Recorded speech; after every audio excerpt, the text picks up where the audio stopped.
Good morning. Ngasigi runes ki energy happiness ko hadi runes se ani khatang adumai lautho e ko nuti ke tawba na runes se da hadi number 1 khansira natraga 2 khansira habdo ama khanbiro ko hadi 1 se hadi mind setup toroga thambiro ko hadi ai yoina ai ngasi se 1 gi symbol se khange natraga number 2 ko akoi gi keno number 2 gi symbol se khangen haibdo ko so sidagi ko sidagi haipetang symbol ani katang makhadagi lawthuro asiko ado khwai first symbol ko hadi first symbol id number 1 khan gi bangai gi oina sigi symbol se lai ko hamba gi ko number 2 khan gi bangai gi oina sigi symbol se lai ko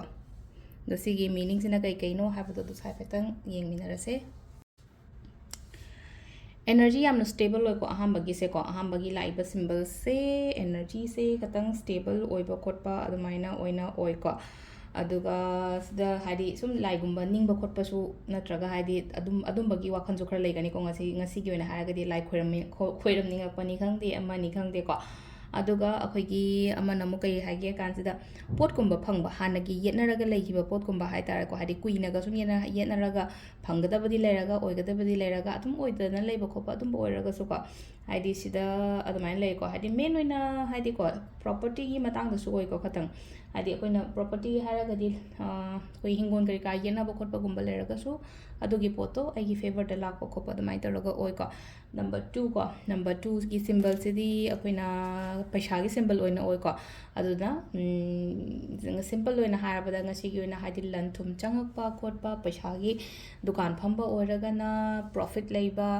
aduga atopa leina ko hadi sale gi lambi gumba gi hai tare ngasi gi pot ngasi gi oina keno ma leiraga di aingonda changjarapo oina oibodo halan thum changakpa haiba gi atradi hadi abundance prosperity money sugumba mayam se loina attract toba oina oi ko ado sida leire khoi gi ngasi gi oina hadi runes ki energy hai tare ko hadi nungi keno so hai tare ko hapetang aina sida mayam do share tawre ko